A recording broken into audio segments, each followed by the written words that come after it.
Bem-vindo novamente. Damos continuidade aqui ao modelo atômico, né, desenvolvimento da ideia do modelo atômico. Estávamos falando aí do modelo de Rutherford. Mais ou menos na época dos experimentos de Rutherford, vários estudos estavam sendo feitos sobre radioatividade, principalmente pelo casal Curie. Vamos ver mais ou menos como foi esses estudos, que que foram somados os resultados desses estudos com os trabalhos sobre tubos de raios catódicos, a gente já viu, e todos estavam estudando tubos de raio catódico quando descobriram que existiam substâncias, né, elementos químicos naturais que também emitiam certas radiações.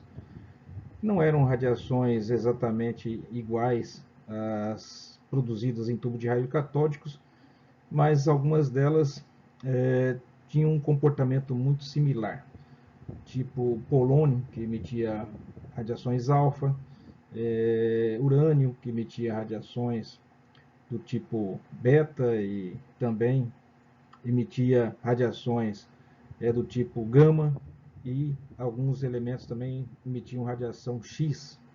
Foi chamado de X por não se saber exatamente como a natureza dessa radiação. E, entre outras radiações, também se descobriu que, além dos raios catódicos, existia também uma outra radiação que saía desses tubos que ainda não haviam sido observados, que também chamaram de radiação X. Vamos ver a história através dessa pequena animação. Física avançada. Física nuclear. A descoberta da radioatividade.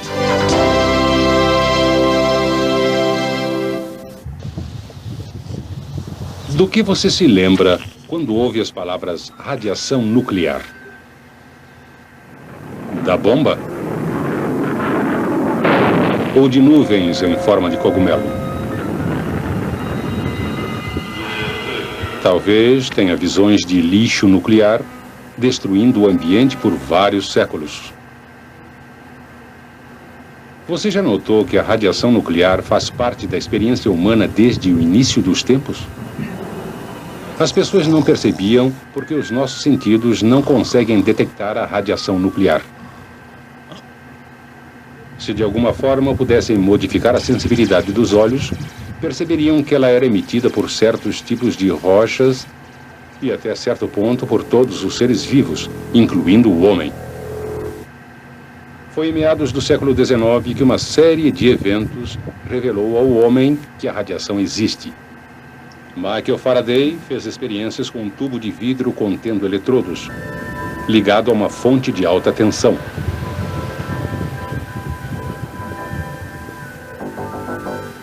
Quando o ar foi retirado do tubo, apareceram raias de luz entre os dois eletrodos.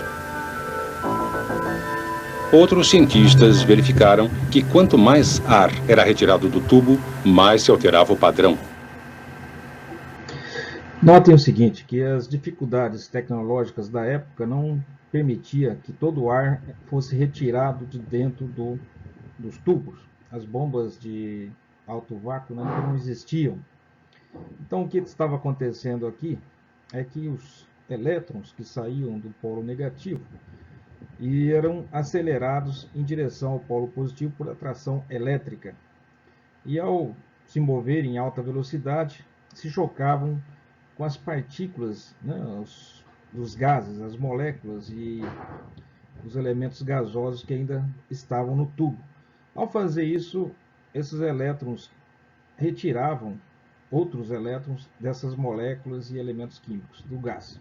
Esses gases ficavam ionizados e se transformavam em íons positivos que eram atraídos em direção ao polo negativo. Ou seja, enquanto os elétrons saíam do polo negativo em direção ao positivo, eles ionizavam o gás, produzindo íons positivos que faziam o percurso contrário, iam em direção ao polo negativo. Esse movimento de íons e também de elétrons é que causava a luminescência dentro do tubo. Então não era apenas elétrons que estavam causando luminescência, mas também íons que se moviam e ao se mover emitiam radiação luminosa. Com o aperfeiçoamento das bombas de vácuo, esses gases foram retirados e aí sim só se via a luz promovida pelo movimento de elétrons. Também se constatou que, dependendo do gás que estava no interior do tubo, os vestígios de gás que ainda sobravam sempre, cada gás emitia uma coloração diferente. São como os tubos de neon usados nos letreiros de hoje em dia.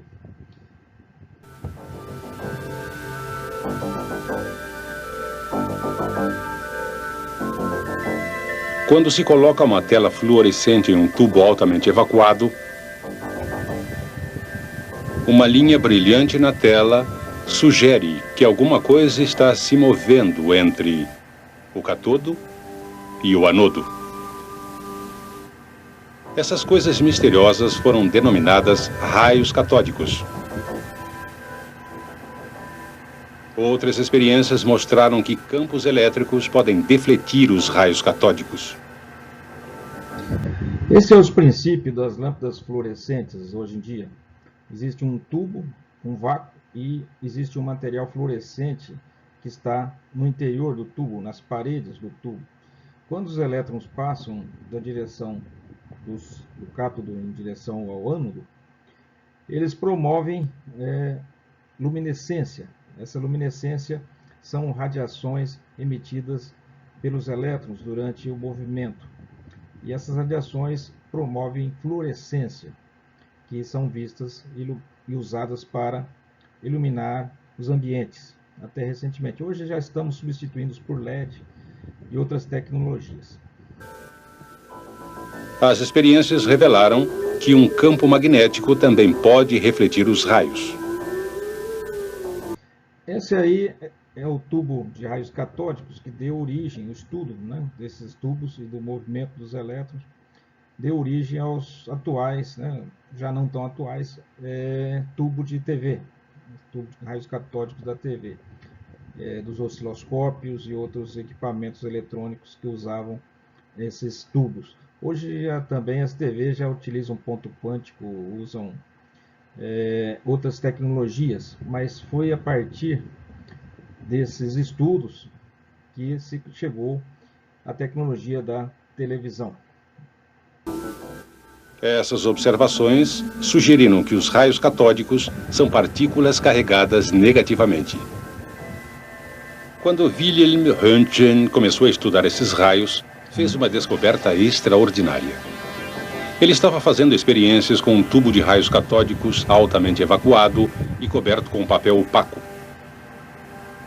Por acaso, perto do aparelho havia um papel tratado quimicamente. Quando o tubo de raios catódicos foi ligado, o papel começou a brilhar. Mas o brilho desaparecia assim que o tubo era desligado. Röntgen concluiu que raios misteriosos estavam sendo emitidos pelo tubo de raios catódicos. Ele os chamou de raios X. Logo, os profissionais da saúde começaram a usar esses raios. Eles conseguiam penetrar materiais opacos, como papel preto ou tecidos do corpo. Então observem que aí, quantas descobertas foram feitas a partir do tubo de raios catódicos. Eles serviram fundamentalmente, na época, para estudar a estrutura atômica, e serviu para desenvolver os modelos atômicos, mas também foram precursores do tubo de raio catódico usado nas televisões antigas, também para o raio-x, que é utilizado para radiografia, e também para lâmpadas fluorescentes, que já também estão se tornando ultrapassadas. De onde que vinham esses raios-x? Os elétrons que saíam do cátodo em direção ao ânodo, ou seja, do polo negativo em direção ao polo positivo, esses elétrons adquiriam velocidade, energia cinética. Eles iam sendo acelerados pela atração elétrica do polo positivo. E ao se chocarem contra a placa, contra o ânodo, essa energia cinética se transformava em radiação. Essas radiações eram um tipo de energia eletromagnética, uma onda eletromagnética que atravessava o vidro atravessava todos os materiais, o papel opaco, a caixa, e atravessa inclusive o corpo humano. E se tiver uma chapa fotográfica por detrás, vai aparecer uma radiografia. Basta revelar depois essa chapa fotográfica que você vai ter uma radiografia. Isso logo foi utilizado para estudar fraturas e malformações ósseas. Os raios-x também podiam expor chapas fotográficas, que eram então reveladas para produzir uma imagem. Raios-x não são semelhantes a raios catódicos. Um campo elétrico não os deflete, nem um campo magnético. Isso sugere que os raios-x não são partículas carregadas. Apesar de serem diferentes, os raios-x e os raios catódicos têm algo em comum. Ambos são uma forma da ainda inexplicada e misteriosa radiação nuclear. Foi Henri Becquerel, ao expor os raios-x, quem descobriu a radiação nuclear. Vejam que o conhecimento do raio-x, que é uma radiação eletromagnética similar à onda de luz, à onda de micro-ondas, as ondas de rádio, todas as cores, né, que percebemos são nada mais do que radiações eletromagnéticas. Acontece que o raio-x é uma onda eletromagnética de alta energia e de penetração. Ela atravessa a madeira, atravessa os objetos materiais com certa facilidade. Mas essas radiações X não se formavam apenas dentro dos tubos de raios catódicos. Becquerel descobriu que essas radiações também haviam em certos materiais. Ele estava estudando originalmente a fluorescência. Ele conhecia as radiações X produzidas por tubos de raios catódicos e estava tentando descobrir se havia algum material natural que pudesse emitir essas radiações. Era conhecido na época, e até hoje se sabe também, e de nosso cotidiano, que certos materiais ficam fluorescentes. Quais são esses materiais? Quando se apaga a lâmpada de um quarto escuro, ainda se vê o interruptor emitindo luz, porque eles colocaram material fluorescente. Então, certos materiais, quando iluminado por uma luz, por exemplo, luz solar ou qualquer outra fonte de luz, por um certo tempo, posteriormente esse material continua emitindo luz. É o fenômeno da fluorescência. E Becquerel estava tentando descobrir se essa fluorescência não eram radiações X também. Então ele pegou e colocava ao sol vários materiais para que eles ficassem fluorescentes. E depois colocava esse material numa caixa, numa gaveta, e colocava um filme fotográfico próximo a esse material que tinha sido iluminado pelo sol, para ver se ele estava emitindo fluorescência. No caso, a fluorescência, na época, ele tentava descobrir se algum material emitia raio-x dessa forma. É claro que nenhum material emite raio-x após ser exposto à luz solar. A fluorescência é uma iluminação visível que não tem tanta energia quanto o raio-x. O raio-x é uma radiação muito mais energética, enquanto a fluorescência é uma radiação de baixa intensidade. Mas ele insistiu em tentar descobrir se, colocando materiais expostos à luz, algum deles pudesse emitir raio-x. E para isso ele ficava colocando ao sol, depois colocava numa caixa e colocava uma película fotográfica para ver se as radiações, né, de raio-x, que ele pensava serem a fluorescência, pudesse causar impressão nesse material. Só o raio-x faz isso, causar impressão digital, uma impressão em películas fotográficas. Ele foi tentando com vários materiais e acabou usando um material radioativo, que ele trabalhava próximo do casal Curie, e que tinham materiais radioativos. Ele, por fim, descobriu que havia materiais radioativos, estes sim, que emitiam radiação. Vamos ver a descrição da história de como Becquerel descobriu essa raio-x natural, né, emitido por substâncias chamadas hoje de radioativas. Quando colocadas sob a luz do sol, algumas substâncias são fluorescentes e emitem luz visível. Talvez emitam raio-x, pensou Becquerel. Testando sua hipótese, usou chapas fotográficas cobertas com papel opaco para impedir que elas fossem expostas à luz do sol. Colocou um composto químico fluorescente no papel. Por causa do papel opaco, quando a chapa fotográfica foi revelada, não houve qualquer exposição à luz do sol. Assim, qualquer exposição na chapa seria prova de que os raios-x tinham penetrado o papel. Durante o mês inteiro, Becquerel não encontrou produto químico fluorescente que conseguisse expor a chapa fotográfica. Então testou sulfato de potássio uranila.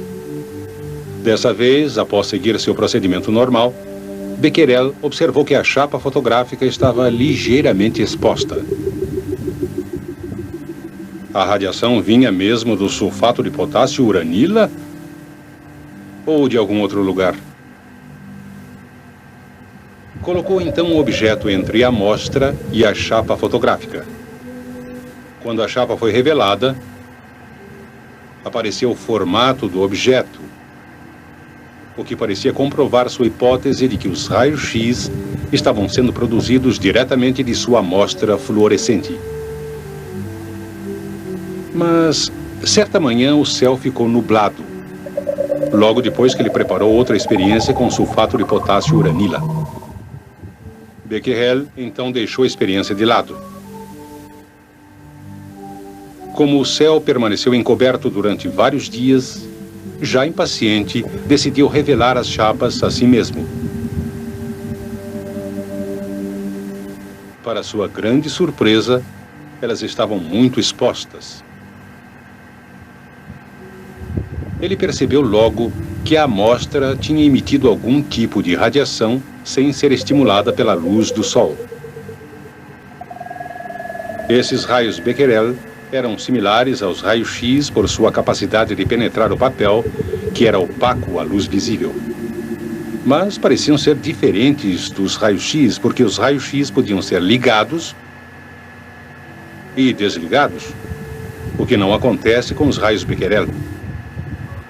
Mais tarde ele verificou que no sulfato de potássio uranila, o metal urânio parecia ser a fonte dos raios Becquerel.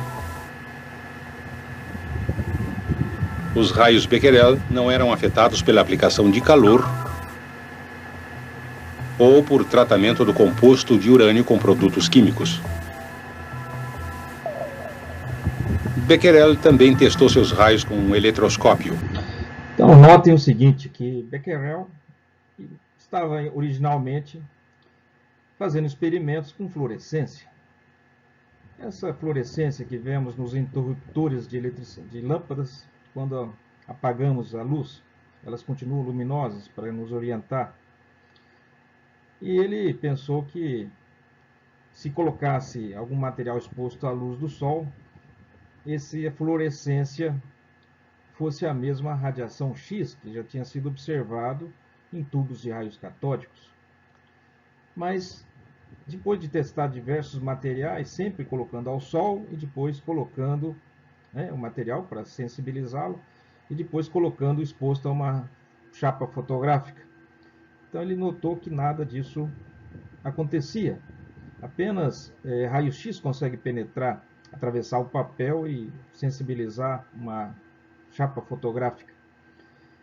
Mas as fluorescências não fazem isso. A radiação fluorescente, elas têm pouca energia, não consegue atravessar o papel e atingir a placa fotográfica. Então, ele utilizou um material que ele ainda não sabia, mas que emitia radiação por conta própria. Emitia radiação X por conta própria. E não por estar sensibilizado pela luz solar. Ou seja, não é um material fluorescente. E ele descobriu isso porque faltou não faltou sol, ele não teve como expor esse material radioativo ao sol. Então ele concluiu que realmente não se tratava de uma sensibilização de luz solar que causava uma fluorescência nesse material, mas ele emitia naturalmente, na presença ou na ausência da luz solar, ele emitia uma luz, uma radiação invisível ao olho nu, mas que revelavam chapas fotográficas. E ele continuou estudando para ver se essas radiações sofriam modificações quando colocada em campos elétricos, magnéticos, e também usou um eletroscópio. O eletroscópio possui duas folhas metálicas que ficam presas a uma cabeça metálica, e quando você carrega por atrito, você esfrega um tecido, uma pena, um pelo nessa cabeça metálica, por efeito de eletricidade estática, por fricção, se forma cargas positivas. Ela fica carregada positivamente. Alguém já deve ter feito essa experiência usando um pente que passa no cabelo, depois sente que ele atrai o papel. Quem quiser fazer uma experiência muito simples. Pedacinhos de papel, usa um pente, um plástico, passa no cabelo e depois você vai ver que o papel é atraído por esse plástico, né? Então ele faz o mesmo, ele esfrega essa cabeça metálica do eletroscópio, ele fica carregado e essas hastes se afastam, porque elas têm carga positiva e elas tendem a se abrir, ficar distante uma da outra. Quando ele deixava esse eletroscópio carregado positivamente e irradiava e depois expunha a radiação X, aos poucos as placas se descarregavam. Isso porque a radiação X produzia elétrons e esses elétrons neutralizavam as cargas positivas do eletroscópio. Vamos ver. Quando um eletroscópio é carregado, cada folha tem um excesso da mesma carga elétrica. As folhas se repelem. Normalmente, o ar isola essas folhas e elas descarregam só lentamente. Mas a radiação de Becquerel parecia modificar a natureza do ar ao redor do eletroscópio. O ar se tornava condutor e cargas em excesso nas folhas do eletroscópio eram rapidamente neutralizadas, descarregando assim o eletroscópio. Qual era exatamente a fonte dessa radiação? Marie Curie descobriu que o elemento tório também emitia esses raios. Juntamente com seu marido Pierre, Marie começou com uma enorme pilha de minério de pechblenda e desenvolveu um processo laborioso para extrair quantidades muito pequenas de dois novos elementos que eram emissores potentes de raios Becquerel. Eles denominaram esses elementos polônio e rádio. Ao contrário de um tubo de raios catódicos ou um tubo de raio-x em que a eletricidade fornece a energia para produzir a radiação, esses raios Becquerel pareciam ser emitidos sem qualquer fonte externa de fornecimento de energia. Foi Marie Curie quem inventou a palavra radioatividade para descrever o processo em que substâncias produzem radiação espontaneamente. Este casal Curie tiveram 5 prêmios Nobel, entre filhos, né? E o próprio casal foram 5 prêmios Nobel.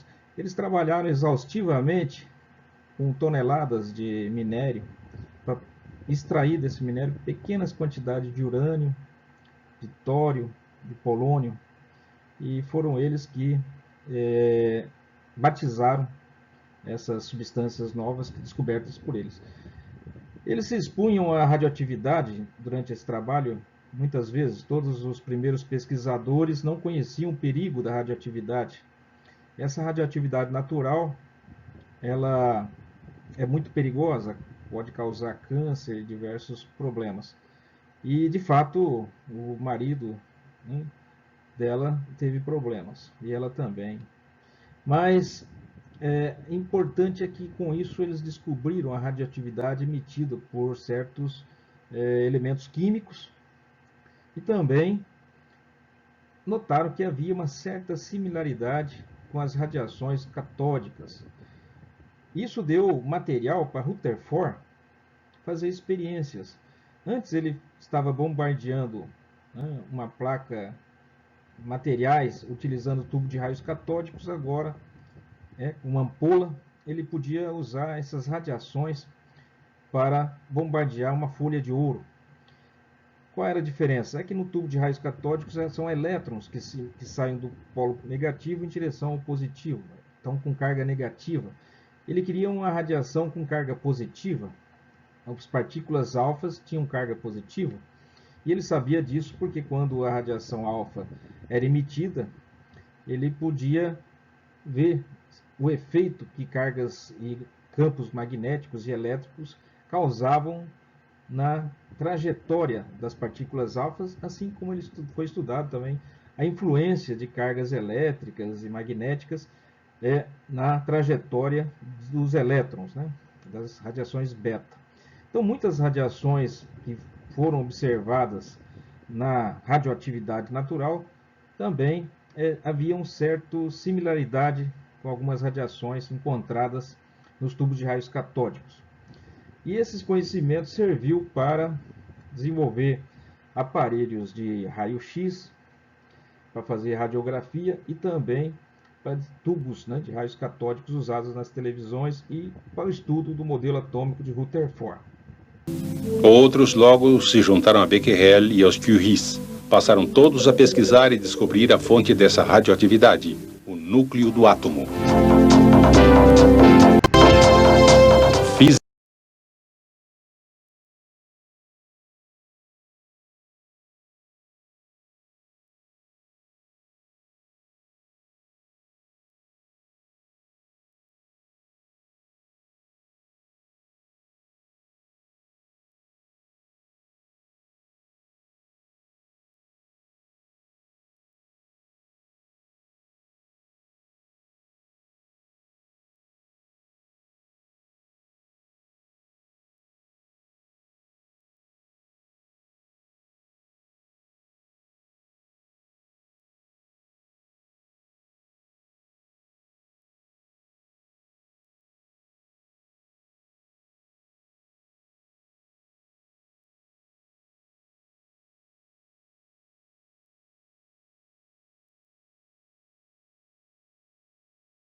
Mais ou menos na época dos experimentos de Rutherford, o trabalho com tubos de raios catódicos estavam sendo muito utilizados em pesquisas e disseminados pelo mundo.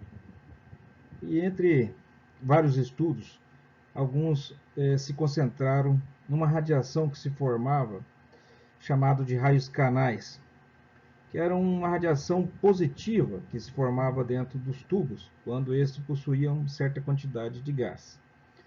Esses gases, dependendo da natureza, promoviam uma luminosidade interessante, algumas cores vibrantes, vermelho, verde, lilás, então, azul. Então, entre alguns estudos, se colocou um gás hidrogênio e se observou com isso a descoberta do próton. Vamos dar uma olhada. Constructed a special tube known as a canal ray tube. These tubes usually have two chambers, which are separated by a perforated metallic disc severed as cathode of the discharge tube. The space between anode and cathode of the discharge tube contains a small number of residual gas molecules. Notem que colocaram uma pequena quantidade de gás hidrogênio entre o polo negativo e o positivo. Este verde é o polo negativo, é de onde saem os elétrons. E esse em azul ao fundo é o polo positivo. Daí colocaram uma fonte de alta voltagem. Constructed a special tube known as a canal ray tube. Então os elétrons These tubes usually have two chambers, which are separated by a perforated metallic disc severed as cathode of the discharge tube. The space between anode and cathode of the discharge tube contains a small number of residual gas molecules. The anode and cathode are supplied with high voltage. The electrons emitted from the cathode collide with the residual gas molecules. These collisions knock an electron out of each gaseous atom, generating positively charged ions, which are accelerated towards the cathode, and they pass through the holes in the cathode, producing a beam of positively charged particles on the back of the cathode.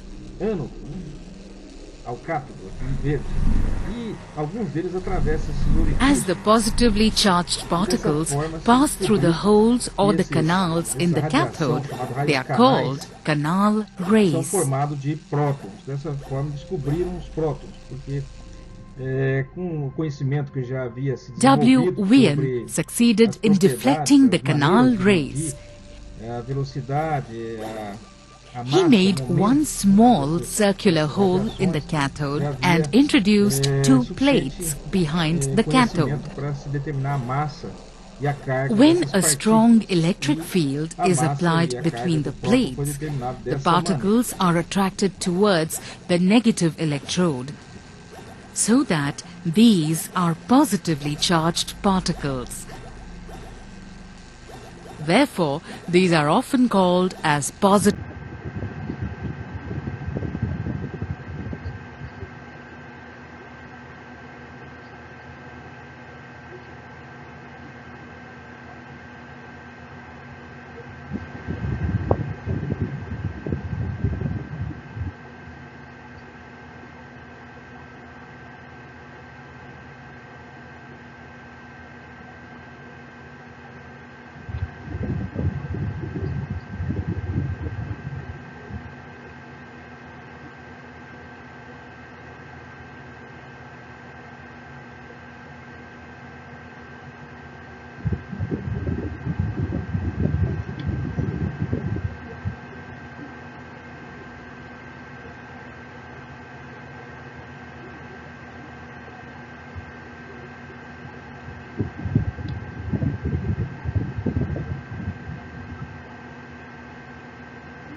Bom, com isso foi descoberto, então, os raios canais, que são radiações positivas, e que estudos posteriores, né, e com usos matemática e mais outros experimentos, se deduziu as propriedades, a massa, a carga dessas partículas positivas que posteriormente se chamaram de prótons.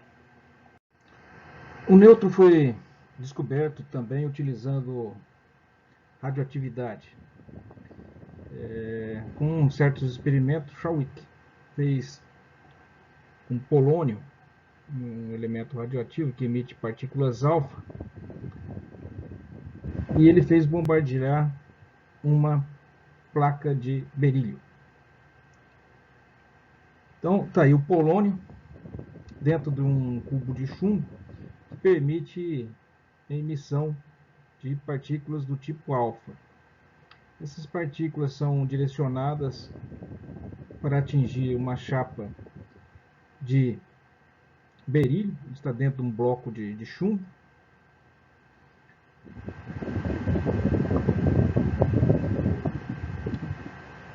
E as partículas alfa são núcleos de hélio. Então tem massa 4, são 2 prótons e 2 nêutrons. Então número atômico 2. Daí são representados por essas partículas vermelhas, que ao atingir a chapa de berílio, o berílio recebe esses núcleos de hélios e se converte em carbono. Note que massa 4 do hélio com massa 9 do berílio dá 12. E daí, do outro lado, o berílio começa a emitir nêutrons. E esses nêutrons foram detectados. E também foram verificados que eles não sofrem a ação de campos elétricos e magnéticos. Eles não sofrem desvios por causa de campos elétricos e magnéticos, demonstrando que se tratava de partículas neutras.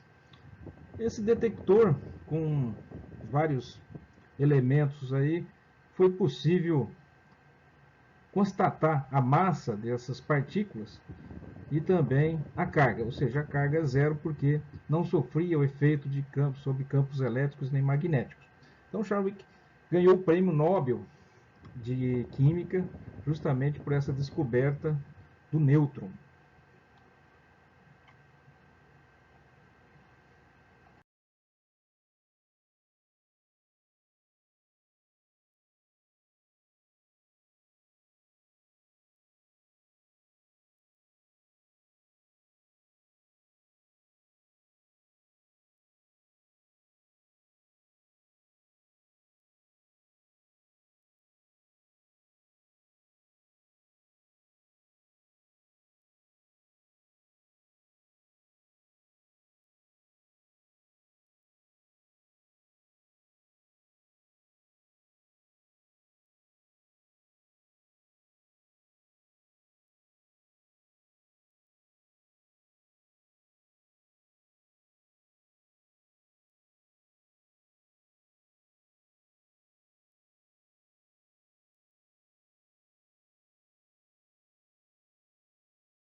Bom, depois dos experimentos todos que contribuíram, vários cientistas contribuíram para a construção de um modelo atômico. E o modelo atômico, até esse momento, era o modelo de Rutherford. E ele recebeu contribuições de vários pesquisadores, que tudo indicava, então, que o átomo tinha um núcleo pesado, denso, constituído de partículas neutras, que é chamado nêutron, descoberta por Chadwick, e por prótons, que também foram descobertos nos raios canais, que eram raios positivos, que a gente viu anteriormente. Essa ideia de que os nêutrons existiam já era uma ideia antiga de Rutherford. Por quê? Porque se sabia que o primeiro elemento químico mais simples era o hidrogênio. E o hidrogênio se sabia que era constituído de um elétron e um próton. Tanto é que assim que se formou os raios canais, quando passavam os raios canais por um gás hidrogênio, se formavam prótons, que se dirigiam em direção ao polo negativo. Acontece que o elemento seguinte na tabela periódica era o hélio.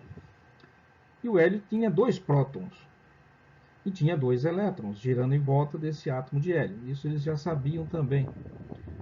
Acontece que havia algo mais no hélio, porque a massa de o hélio era equivalente à massa de 4 hidrogênios. Então, se o hélio tinha 2 prótons por ter 2 cargas positivas e o hidrogênio só tinha uma carga positiva, por que o hélio pesava 4 vezes mais? Então Rutherford postulou que o hélio teria, além dos 2 prótons, que seria o dobro da massa do hidrogênio, teria mais duas unidades de massa, que devia ser uma outra partícula ainda então desconhecida, e posteriormente foi descrita por Chadwick. Outro fato que também foi observado em algum momento é que partículas alfa, que são núcleos de átomos de hélio, ou seja, as partículas alfa são formadas por 2 prótons e 2 nêutrons. Quando essas partículas eram emitidas por uma fonte radioativa, dentro de um recipiente fechado, aparecia gás hélio lá dentro. Começava a aparecer vestígios de gás hélio. Por quê? Porque os núcleos do hélio eram formados por radiação alfa. A radiação alfa nada mais é do que um núcleo de átomos de hélio. E o hélio, esses núcleos capturavam elétrons do ambiente e se transformavam em átomos de hélio. Assim que surgia a explicação da origem misteriosa do hélio dentro de certos recipientes fechados radioativos, que emitiam radioatividade alfa. Então, estava o modelo de Rutherford completo, aí por essa data no começo do século passado. O átomo, então, possuía prótons, nêutrons no núcleo e elétrons girando na eletrosfera. Essa experiência que a gente acabou de assistir era nada mais do que Chadwick realizou. Era uma fonte de radiação alfa que bombardeava uma chapa de berílio. A partícula alfa tem 4 unidades de massa, com 9 do berílio daria 13. Porém, se formava um átomo de carbono de 12 unidades de massa e era emitido um nêutron. Essa emissão de nêutrons é que derivou a ideia da bomba atômica, a bomba nuclear. Ou seja, quando o núcleo emite nêutrons, esses nêutrons são como bolas de bilhar que atingem outros núcleos, rompem esses núcleos, muitas vezes, como no caso do urânio, e os nêutrons dessa ruptura se formam novos nêutrons que vão atingir novos núcleos de urânio, que vão partir esses núcleos ao meio, emitindo novas radiações de nêutrons que vão desenvolver uma reação em cascata. Então, a descoberta do nêutron foi uma descoberta que suscitou a ideia posterior de uma bomba nuclear. Porque sempre que um nêutron é emitido e um átomo sofre fissão, é liberada uma grande quantidade de energia. O nêutron, portanto, não tem carga zero e massa aproximadamente igual à massa do próton, e está no núcleo. A massa do núcleo do nêutron é aproximadamente a massa do próton, e é igual a 1,67 vezes 10 a menos 24 gramas. Está aí, então, o resumo das partículas descobertas através desses estudos, com tubos de raios catódicos, com radioatividade, e estudos aí com bombardeamento de placas de ouro, de berílio. Se descobriu, portanto, o elétron, está aí a carga, a massa do elétron. Se costuma dizer, para simplificar, que a carga do elétron é igual à carga do próton, e 1 é carga menos 1, e do próton é carga mais 1. E o nêutron não tem carga, a massa é aproximadamente igual à carga do O nêutron tem aproximadamente a massa do próton. Tá, e a massa do elétron é 1840 vezes menor que a massa do nêutron ou do próton. Então, essas informações permitiram descrever todos os átomos. Os átomos são formados por núcleos que possuem prótons e nêutrons em números, né, variados. O que diferencia um átomo de outro é o número de prótons. O número de prótons que está no núcleo representa a carga positiva total de um átomo e tem que ser neutralizada por uma quantidade igual de elétrons que está girando na eletrosfera. Então, se um átomo possui 10 prótons no núcleo, tem 10 cargas positivas, ele terá 10 elétrons girando em sua eletrosfera. O que é um átomo é diferente do outro é no número de prótons. Então, o elemento químico mais simples é o hidrogênio, que tem apenas um próton. Depois tem o hélio, que tem 2 prótons. Depois tem o lítio, que tem 3 prótons. Esse número de próton também é chamado de número atômico, porque é o número que identifica o tipo atômico. O número de massa é a soma dos prótons mais os nêutrons, porque os elétrons são considerados de massa desprezível. Isótopos são átomos que possuem o mesmo número de próton, porém têm massas diferentes. Por exemplo, o hidrogênio, ele é um átomo que possui um elétron girando na eletrosfera e um próton no núcleo. Mas existem átomos, né, de hidrogênios que possuem um neutro além do próton. Continua sendo hidrogênio, ele recebe o nome de deutério e possui massa 2, porque tem um próton e um nêutron no núcleo e um elétron na eletrosfera. E existe o trítio, que também é um átomo de hidrogênio pesado, que possui 2 nêutrons e um próton. Continua existindo um elétron na eletrosfera. Então, esses são átomos que possuem o mesmo número atômico, o mesmo número de prótons, porém, números de massa diferente, ou seja, tem número de nêutrons diferentes. O número de nêutrons não caracteriza um átomo. O que caracteriza um átomo é seu número atômico, seu número de prótons e, portanto, seu número de elétrons. Então, o número atômico é representado pela Z, né, essa letra, e representa o número de prótons que um átomo tem no núcleo. O número de massa é representado por uma A maiúsculo, e representa a soma do número de prótons e nêutrons que o átomo possui no núcleo. O número atômico Z mais o número de nêutrons N é a mesma massa atômica, certo? Que é o número atômico ou número de prótons, mais o número de nêutrons, é a massa do átomo. Isótopos são átomos que, né, de elementos iguais, mas que possuem diferentes números de nêutrons, portanto, massas atômicas diferentes. Os átomos são representados por um símbolo, que está aí usando a letra X, e do lado esquerdo superior se coloca o número de massa, e na parte esquerda inferior o número atômico. Então o símbolo é uma letra maiúscula e às vezes seguida de uma letra minúscula, mas nunca com 2 maiúsculas, sempre uma maiúscula e quando muito mais uma letra minúscula. Daí também se costuma colocar a sua massa atômica do lado esquerdo superior e seu número atômico do lado esquerdo inferior. Então o número de massa vai aqui e o número atômico vai aqui, certo? Então está aqui alguns isótopos do hidrogênio. Os átomos de hidrogênio são de 3 tipos. Existe hidrogênio normal, tem um próton e um elétron, e um nêutron, e não tem nêutron nenhum, certo? Só um próton e um elétron, portanto a massa é 1, o número atômico é 1. Existe hidrogênios que têm um nêutron e um próton, portanto a massa é 2. Existe hidrogênios com um próton e 2 nêutrons, portanto a massa é 3. Porém, mas todos eles possuem o mesmo número atômico. O número atômico é o número que identifica o elemento químico. Então, cada número atômico identifica um elemento químico distinto.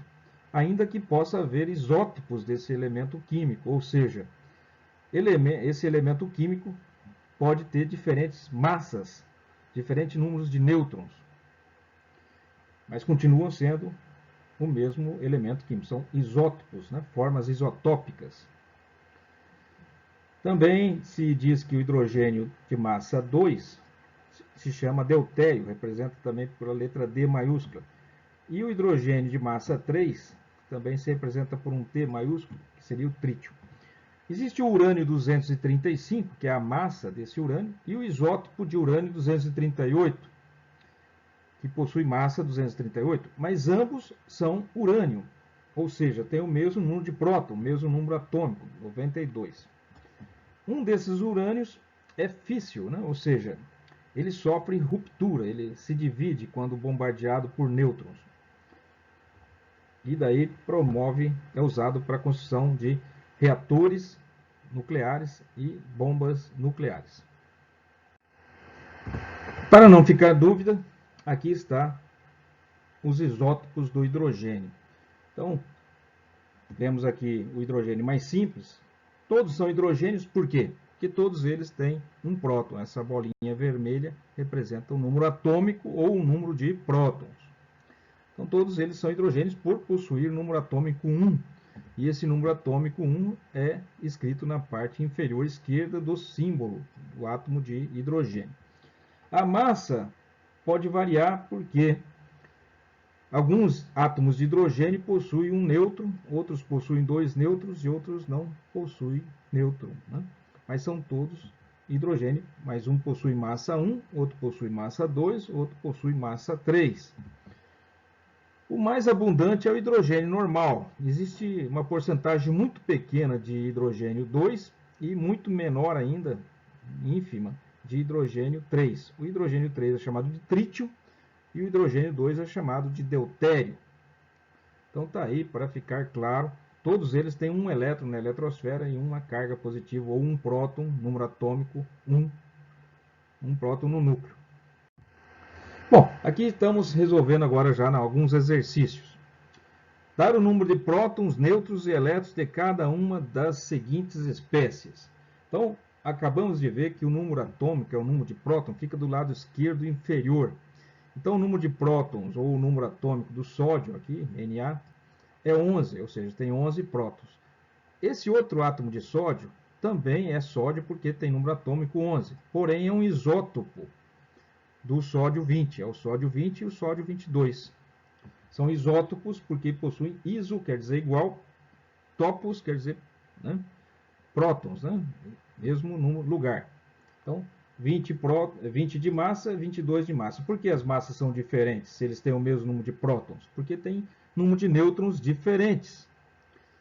Quantos nêutrons tem o primeiro sódio? O sódio 20. É só subtrair o número de massa do número de prótons. 20 menos 11 dá 9. Então, esse primeiro sódio, o sódio 20, possui 9 nêutrons.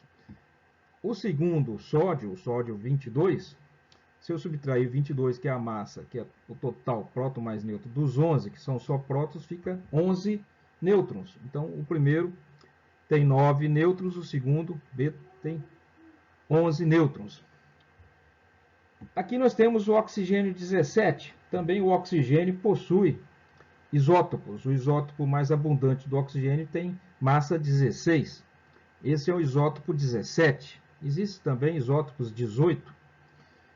E se você olhar na tabela, você vai ver que o número atômico do oxigênio é 6, né? 6, 7. O carbono é 6. Depois do carbono vem o nitrogênio, que é 7, e depois o oxigênio, que é 8. O número atômico do oxigênio é 8. Então, se ele tem número atômico 8, 17 menos 8 vai dar 9.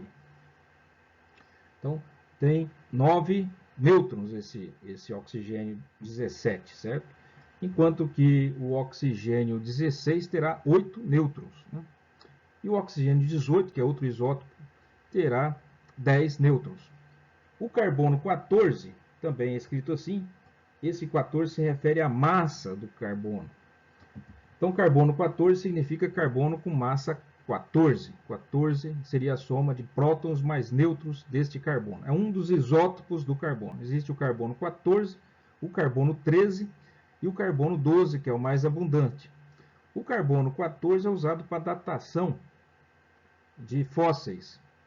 O carbono 12 é o mais comum e o carbono 13 é muito importante para ressonância magnética nuclear, que será visto em ocasião química orgânica. Então, se a massa desse carbono, desse isótopo, né, ele está se referindo ao isótopo 14 do carbono, quando escreve-se assim, se diz carbono 14, quer dizer o isótopo de massa 14 do carbono. Existe o césio, né, 137, existe o urânio 238, 235, carbono 14, oxigênio 18. Então, isso aqui se refere à massa. Se olharmos na tabela, sabemos que o número atômico do carbono é 6. Então, ele tem 6 de número atômico, ou seja, 6 prótons. Se ele tem 6 prótons e está dizendo que a massa é 14, significa que esse carbono 14 aí, ele tem 8 nêutrons, certo? Então, já descobrimos aí o número de nêutrons, prótons desse átomo. Os elétrons sempre são o mesmo número de próton, ou seja, o número atômico. Então, esse átomo, esse isótopo de sódio tem 11 prótons, terá 11 elétrons, esse daqui tem 11 também, por isso terá 11 elétrons. Esse oxigênio, para ser oxigênio, tem que ter 8 prótons, então ele terá 8 elétrons. E o carbono tem 6 prótons, o número atômico do carbono é 6, todos os carbonos, né? Todos os isótopos do carbono têm o mesmo número atômico. Assim como todos os isótopos de qualquer elemento possuem o mesmo número atômico. O que difere é o número de nêutrons de massa. Então, o carbono 14 ele tem, né, número atômico 6 prótons, e, portanto, tem 6 elétrons também. Então, está aí a explicação né, do que já foi falado. Essas apresentações estão disponíveis para quem tiver dúvida, reler a explicação da resolução lá no texto. Então, está aí explicando o que já foi dito. Quem quiser fazer download dessas explicações, podem fazer download aí da apresentação que está na página web. Bom, a tabela periódica moderna, ela é uma ordenação de todos os elementos químicos conhecidos, começando aqui com o hidrogênio, e na sequência, na mesma linha horizontal, nós temos o hélio do outro lado, com o número atômico 2. Então, começa com o hidrogênio, número atômico 1, depois hélio, número atômico 2. Daí voltamos para outra linha, a linha segundo período. As linhas são chamadas períodos. Segundo período tem o lítio com número atômico 3, berílio, número atômico 4, ou seja, número de prótons no núcleo, que é o mesmo de número de elétrons que está girando na eletrosfera. Depois vem o boro com 5, carbono 6, nitrogênio 7, oxigênio 8, flúor 9, neônio 10. Esses elementos que estão em azul são considerados não metais. Os que estão em verde são metais. Portanto, se vê logo que quase toda a tabela periódica é formada de metais, ou seja, os metais são os elementos mais abundantes, são que existe maior número. Vemos aí que os não metais são poucos, né? Entre os não metais nós temos os gases nobres, que é da família 8A, certo? A gente vai ver em maiores detalhes. Portanto, os gases nobres são inertes, eles não reagem, não formam compostos químicos. Então, os únicos elementos que formam compostos químicos não metálicos são esses poucos elementos aqui: o carbono, nitrogênio, oxigênio, flúor, fósforo, enxofre, cloro, selênio, bromo, iodo, né? E existe aí, entre os metais e não metais, uma classe chamada de metalóides, que são também chamados de semimetais. Eles têm propriedades intermediárias, às vezes se comportam como metais e às vezes como não metais. Estamos aqui o boro, o silício, o germânio, o arsênio, o antimônio, o telúrio, o polônio, o astato e alguns elementos artificiais. Então, essa é a tabela periódica. Os elementos que estão colocados numa mesma coluna são chamados de grupos, né? ou famílias. Então aqui nós temos a família 1A, 2A, 3A. Né? Os elementos da família 1A também chamados de alcalinos, metais alcalinos. Da família 2A, alcalinos terrosos. A família 13, aqui 3A, é da família do boro, família do carbono, família do nitrogênio, família do oxigênio, também chamado calcogênios, família do flúor aqui, chamado de halogênios, muito importante, e a família 8A, a família dos gases nobres. Esses blocos, o 1A, 2A, 3A até 8A, são elementos chamados representativos. Os elementos do grupo aqui intermediário, B, são chamados elementos de transição. E esses elementos aqui na horizontal, essas duas fileiras, são elementos de transição interna ou os terras raras. Né? A gente vai ver em detalhes isso numa aula sobre tabela periódica. Então, período, né, são as linhas horizontais, grupos ou famílias são as verticais. Metais alcalinos terrosos, halogênios e gases nobres. Aqui temos uma curiosidade sobre a composição química da nossa crosta terrestre.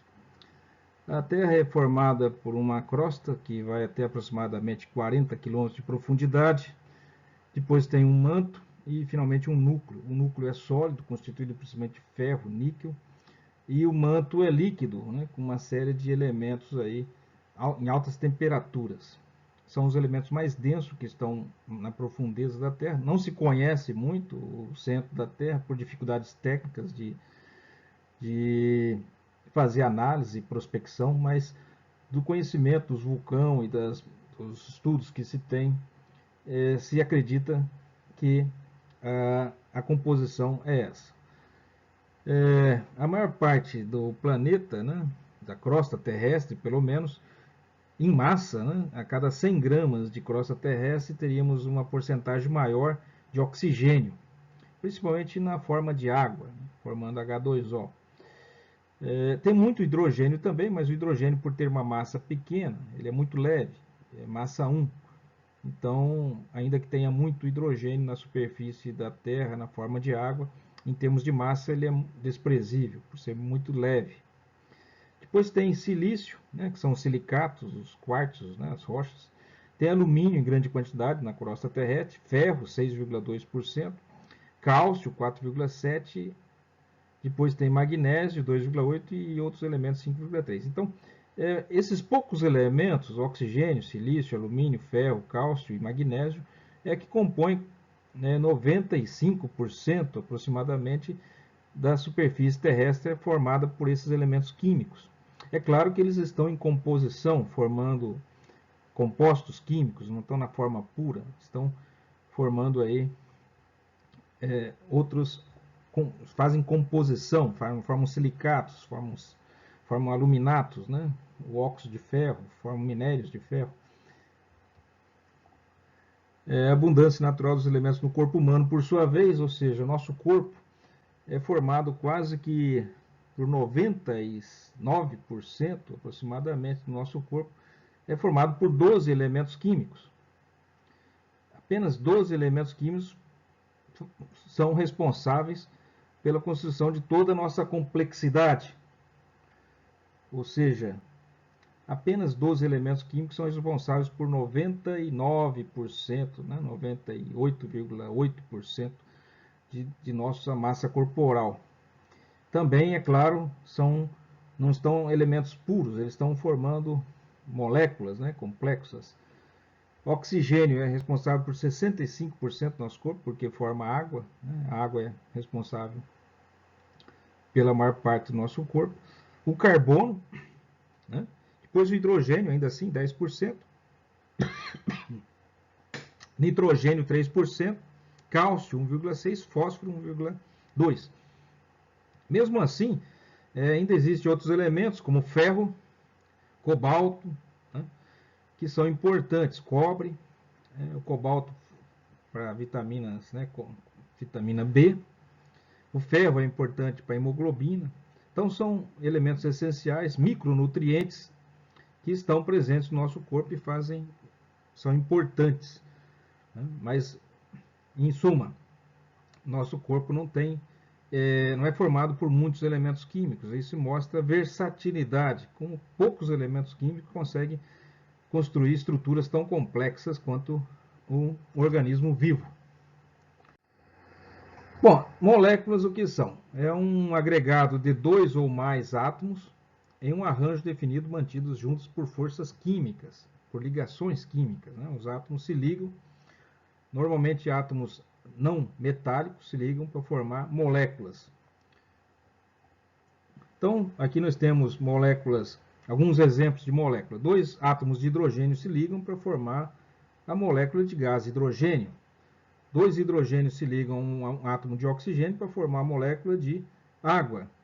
3 átomos de hidrogênio se ligam a um átomo de nitrogênio para formar o gás amônia. 4 átomos de hidrogênio se ligam a um carbono para formar uma molécula de metano. Então está aqui o metano, está aqui a amônia, está aqui a água e está aqui o gás hidrogênio, que é um dos mais elementares. Então, existem moléculas diatômicas formadas apenas por 2 átomos, como no caso das moléculas de hidrogênio. Temos aqui alguns exemplos. H2, molécula, né, o gás hidrogênio. O hidrogênio não existe na forma de atômica, ele existe na forma H2, ligado um hidrogênio ao outro. O nitrogênio é a mesma coisa, o oxigênio também, ou seja, um nitrogênio não existe na forma atômica, ele está ligado, formando dímeros, né? 2 átomos de nitrogênio se ligam para formar o gás nitrogênio, que agora mesmo estamos respirando, forma 77, 70 e poucos por cento do ar atmosférico. O oxigênio também, O2, o bromo, o ácido clorídrico. Esses primeiros exemplos são moléculas diatômicas constituídas por 2 átomos do mesmo elemento, mas existem moléculas diatômicas formados por átomos diferentes, como o monóxido de carbono, que é um carbono ligado com oxigênio, assim como o ácido clorídrico, né, o cloreto de hidrogênio, formado com hidrogênio ligado com cloro. Os elementos que formam moléculas diatômicas estão aqui destacados na tabela periódica: o hidrogênio, o nitrogênio, o oxigênio, flúor, cloro, bromo e iodo. Eles existem na forma de moléculas diatômicas, certo? O oxigênio também existe na forma triatômica, O3, né, formando ozônio. Então, moléculas poliatômicas contêm mais de 2 átomos, né?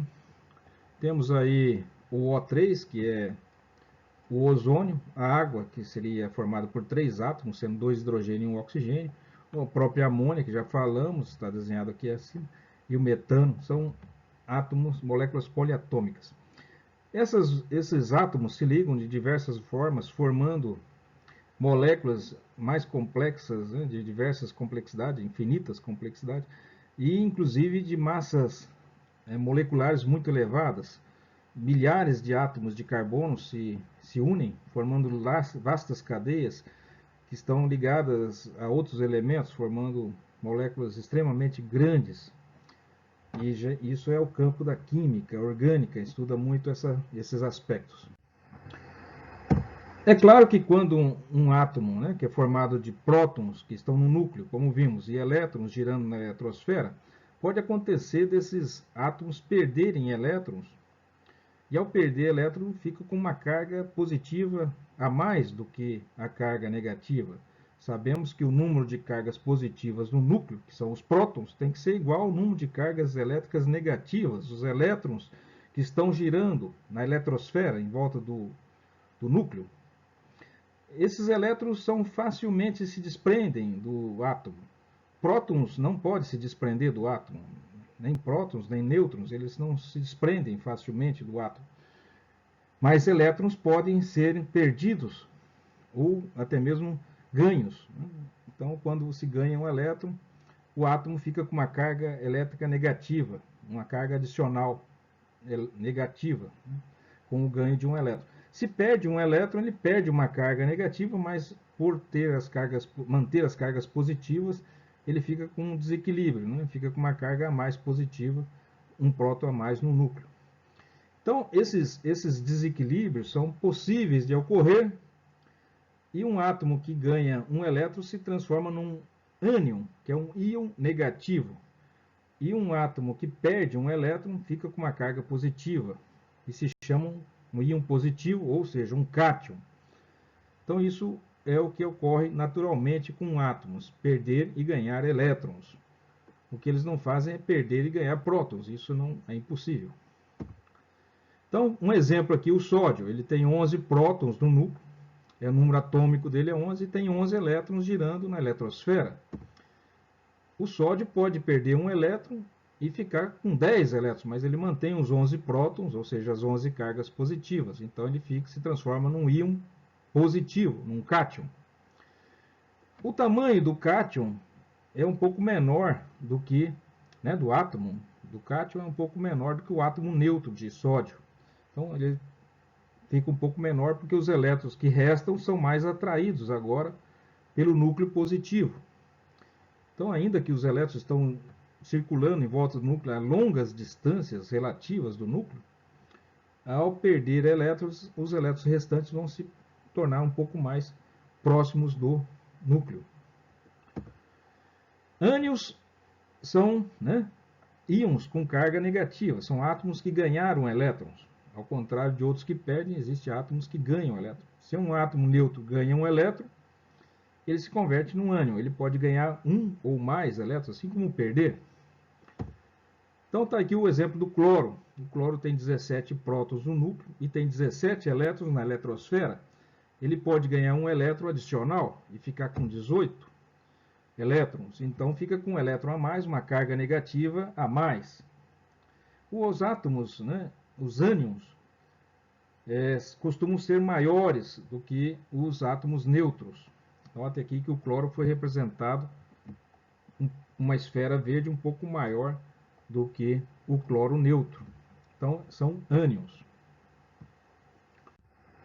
Existem ânions e prótons monoatômicos, ânions e cátions, ou seja, íons positivos e negativos, formados apenas por um átomo, como vimos aí com o sódio, um cátion positivo, e o cloro, que forma um ânion negativo. Agora, a carga pode estar distribuída entre mais de um átomo, que seriam íons poliatômicos. Então, íons monoatômicos, o sódio positivo, o cloro negativo. Existem átomos de cálcio com 2 cargas positivas, assim como átomos de oxigênio com 2 cargas negativas, átomos de alumínio com 3 cargas positivas, de nitrogênio com 3 cargas negativas. Então, são íons formados apenas por um átomo que perdeu diversos elétrons, ou ganhou diversos elétrons. Mas também existe íons poliatômicos, que contêm mais de um átomo, e esse conjunto de átomos ganhou ou perdeu elétrons. Por exemplo, o íon hidróxido, que é um oxigênio ligado ao hidrogênio, que tem um elétron a mais. Temos o íon cianeto, que é um carbono ligado ao nitrogênio, e o conjunto ganhou um elétron. E o íon amônio, com uma carga positiva, e o íon nitrato, tem uma carga negativa também. Então, são íons, esses átomos se ligam uns aos outros como se para formar moléculas, mas essas moléculas podem perder elétrons ou ganhar elétrons, e formar íons poliatômicos. Íons comuns estão sendo mostrados aqui na tabela periódica.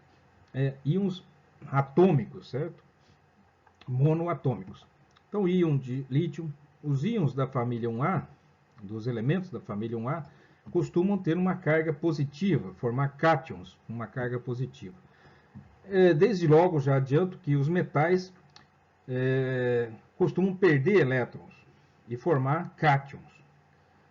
Ou seja, os metais não seguram seus elétrons, eles têm facilidade em perder elétrons, por isso que os elétrons correm nos fios metálicos, conduzindo corrente elétrica. Os metais conduzem corrente elétrica porque os metais não prendem com tanta força seus elétrons, perdendo esses elétrons com facilidade, o que permite ocorrer a corrente elétrica, comum aos metais. Todo metal conduz corrente elétrica justamente por isso.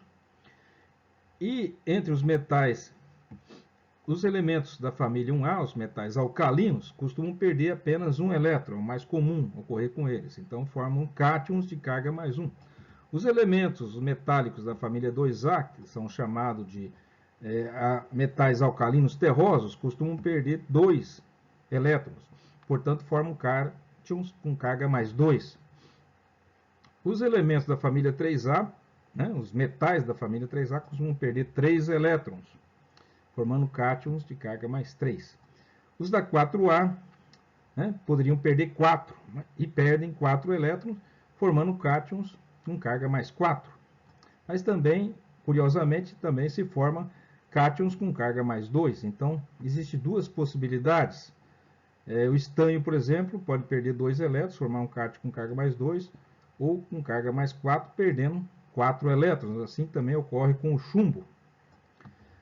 Agora, os não metais, aqui representados em azul, esses costumam ganhar elétrons. Eles, por exemplo, o carbono pode ganhar até 4 elétrons, formando um ânion com 4, é um carbeto com carga menos 4. O nitrogênio pode receber 3 elétrons, formando ânions com carga menos 3, assim como o fósforo, um fosfeto e um nitreto. O oxigênio forma óxidos com carga menos 2. O enxofre formam selenetos, né, com selênio, selenetos, e sulfetos com enxofre com cargas menos 2. Todos eles com carga menos, teluretos, selenetos, sulfetos e óxidos. Os halogenados, o flúor, cloro, bromo e iodo, formam ânions com carga menos 1. Então, forma fluoreto, cloreto, brometo e iodeto. Essa maneira de a nomenclatura de ânions monoatômicos, né? Esses ânions monoatômicos acabam em eto. Então, carbeto, nitreto, né? Fosfeto, fluoreto, cloreto, brometo e assim por diante. Os elementos da família 8A não costumam formar íons de forma espontânea, só em situações muito drásticas que os metais nobres, né, os elementos nobres, né, os gases nobres, eles não se ionizam com facilidade. Então, o nome dos cátions é o próprio, né, cátion cálcio mais 2, cátion, né, apenas se diz o nome do cátion, enquanto que os ânions têm a terminação eto. Quando existe mais de um tipo de cátion, né, como o cromo, existe o cromo mais 2 e o cromo mais 3. Então se diz cromo 2, cromo 3, manganês 2, manganês 3, para dizer que se trata de manganês com carga mais 2, com carga mais 3. Assim como existe o ferro mais 2 e o ferro mais 3, que um é férrico e outro é ferroso. Cobalto mais 2, cobalto mais 3. Notem que a carga, essa carga é colocada do lado direito do símbolo na parte superior. O que fica do lado esquerdo do símbolo na parte superior é a massa. Do lado esquerdo, na parte inferior do símbolo, fica o número atômico. Então, a carga se coloca do lado direito do símbolo na parte superior, quando for representado esses cátions e ânions, portanto. Fórmulas e modelos. Como que se representa os compostos químicos? Temos que fazer uma representação, né, desses diversos compostos químicos. E para isso podemos usar a fórmula molecular, que simplesmente usa o símbolo do elemento, seguido desse número 2, que está na parte direita inferior do símbolo, significa uma molécula, né, formada de 2 átomos de hidrogênio. Aqui está o que eu achei na web. Aqui nós temos o hidrogênio ligado ao oxigênio, 2 hidrogênios ligados ao oxigênio, para formar uma molécula de água. Note que esse número 2 aqui do lado do símbolo do hidrogênio se refere ao número de átomos de hidrogênio ligados ao átomo de oxigênio. Temos então 2 hidrogênios ligados ao oxigênio. Aqui nós temos um nitrogênio, um átomo de nitrogênio ligado a 3 átomos de hidrogênio. Esse número, portanto, do lado direito inferior, se refere ao número de átomos que estão ligados entre si ou a outros átomos. O metano é CH4, é um carbono ligado a 4 átomos de hidrogênio. Note que para cada lado de um símbolo, de um elemento químico. Na parte superior esquerda temos a massa atômica, na parte inferior esquerda nós temos o número de atômico, né, o número de prótons. Na parte superior direita nós temos a carga do íon, quando for o caso. E na parte inferior direita nós temos o número de elementos que estão ligados para formar compostos. Então temos essa maneira de representar, que é a fórmula molecular. É uma forma bastante simplificada, compacta e que dá poucas informações. Depois nós temos a fórmula estrutural, que mostra como os dois átomos de hidrogênio, por exemplo, estão ligados através de um traço. Esse traço mostra a ligação química entre os átomos de hidrogênio, da molécula de hidrogênio. Então isso aqui já traz uma informação adicional, uma descrição estrutural da molécula, né? Mostra como estão ligados. Então aqui nós temos os dois hidrogênios ligados ao oxigênio na forma de um hidrogênio, tracinho, ligado ao oxigênio, que está ligado a outro hidrogênio. Então esses traços representam as ligações, né, e como que os átomos estão ligados uns aos outros. Então essa é a fórmula estrutural. Depois temos o modelo de palito e bola, que é como pegar pequenas bolinhas de isopor de diversas cores e usar palitos de dente para prender umas às outras, representando as ligações. Então são modelos de bola e palito. Então o átomo de hidrogênio teria duas bolinhas brancas, pequenas, ligadas através de um palito a outro, né, ligado entre si. A água teria os hidrogênios também ligados a um oxigênio. O oxigênio é um pouco maior, vermelho. O nitrogênio em azul, o oxigênio em negro. Então traz uma informação adicional. Você sabe a geometria da molécula. A partir de agora você já sabe espacialmente como que está, como que essas moléculas são feitas. Note que o hidrogênio é linear, a molécula de água é angular, sendo que o oxigênio ocupa o vértice do ângulo, né? A molécula de amônia é uma pirâmide trigonal, é como se fosse um tripé, sem a haste, né? Sendo que o nitrogênio está no centro desse tripé. A molécula de metano já tem uma estrutura espacial de tetraedro. Então, ele é como se fosse um tripé, só que temos uma haste. Ao contrário do tripé da amônia, que não tem uma haste, aqui o tripé do metano possui uma haste. Isso aqui é uma estrutura tetraédrica, com tetra, 4 vértices, né? E temos o modelo mais realístico, que é a forma de esferas fundidas, né? Uma esfera está fundida, semifundida a outra, formando aí uma molécula de hidrogênio. Esse aqui é o modelo que mais se aproxima da realidade. É o mais realístico de todos esses que estão aí. Ainda que também não é a estrutura exata, né? Mas é o modelo que mais se aproxima. Então essas formas de representar os diversos compostos formados por átomos que se ligam das mais diversas maneiras entre si. Então a fórmula molecular mostra exatamente o número de átomos de cada elemento que compõe a unidade mais pequena da substância, ou seja, é uma maneira de representar uma substância química usando a sua fórmula molecular de forma bem compacta, né? Bem abreviada. A fórmula empírica mostra a menor relação de números inteiros dos átomos que compõem uma substância. Então, por exemplo, para entender o que é fórmula empírica, vamos ver a molécula de água. A água é H2O. Então não existe uma simplificação. Molécula de água, H2O, é 2 para 1. Então 2 para 1 não tem como simplificar. Agora vejam a molécula de glicose. São C6H12O6. Nós temos como simplificar. 6 para 12 para 6 é a mesma coisa que 1 para 2 para 1. Então a forma empírica é uma forma simplificada. Se você puder dividir os índices aqui, o 6, o 12 e o 6, por um fator comum, que seria 6, você pode dividir tudo por 6. 6 por 6 dá 1, 12 por 6 dá 2, e 6 por 6 volta a 1. Então você quando possível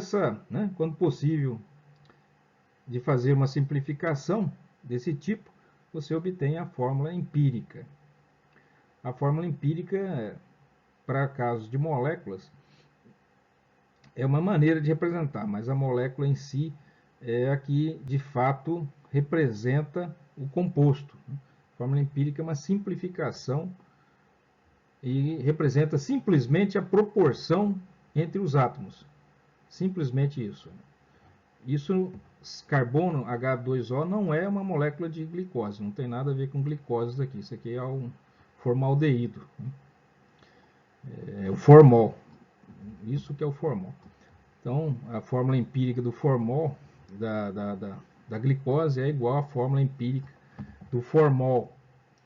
Mas a glicose não tem nada a ver com formol, né? Então, a fórmula empírica é simplesmente uma simplificação que mostra a proporção entre os átomos. Simplesmente isso. Não significa que a fórmula empírica represente o mesmo composto que a fórmula molecular. Então, veja bem, o O3, podemos simplificar por 3, né, que dá O, né, oxigênio. Então, o ozônio tem a mesma fórmula empírica do oxigênio elementar, atômico. A hidrazina, que é N2H4, pode ser simplificada e forma NH2. Então vejam, essas são simples. A fórmula empírica não representa uma molécula, representa só uma forma simplificada da fórmula molecular.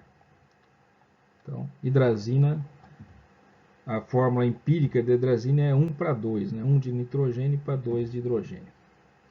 É uma forma simplificada, porém não se utiliza para representar um composto, certo? Ela só serve para trazer essa informação das proporções que existem de átomos nesse composto. É muito mais adequado para compostos iônicos, isso sim. Para compostos moleculares, a fórmula empírica se aplica apenas em situações muito exclusivas.